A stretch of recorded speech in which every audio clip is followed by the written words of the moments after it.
of Nations. So we become more or less of a independent nation, which we could be because we had a lot of raw material that we was converting in and making money. The money people thought they could make more money to go it alone, which that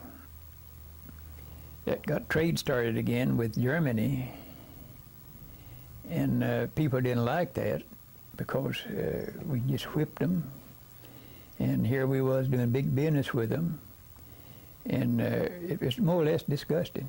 In other words, we were going to win this war, to end all wars. Instead of that, well, we started the war of trade, you might say, of dollars and cents again. So during the 20s, I don't think the American people thought very much about it because they thought we lost the war instead of winning it. Okay, that's fine. So Calvin Coolidge, Herbert Hoover, Franklin Roosevelt. Now there are 7 or 8 presidents there. You don't have to, but just pick some of those and tell me what you think the average person felt about those presidents. Well, of course I can't remember too much about it, but I do know that Teddy Roosevelt, as far as us young folks at that time, he was highly respected because he was outspoken. And one of the things, you know, the moneyed people during one time in his administration threatened to take the money and invest it in Europe. And then he told them to go ahead. When you get it over there, I said, we're making your money in the United States and your money won't be worth a damn.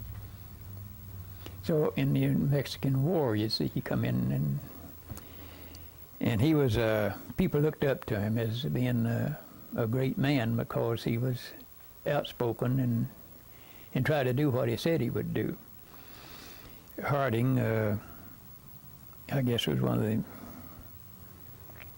course we had Taft in there, and Taft was more or less, I think, in line with the Coolidge and probably Eisenhower. He scooted by because the country was getting along pretty good, and he just more or less let things drift by without any changes much being made during that time.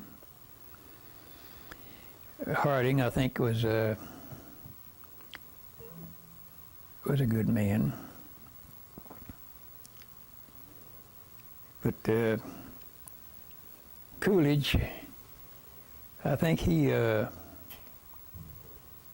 had 3 tax reductions during his administration. And of course, when speaking about tax, there wasn't no income tax and things like that then, like it is now.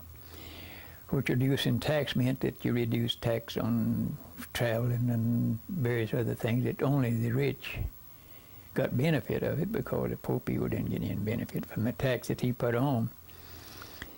But somehow or another, the people that got the refund on their tax or tax reduction, they seemed to invest it in stocks, run the stock up sky high. And money people quit investing in material things and went into the stock market.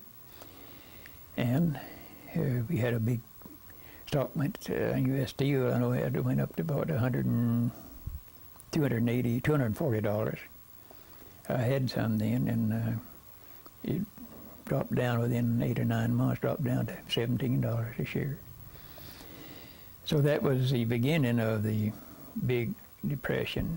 Hoover, I think, one of the knowingest presidents that we ever had.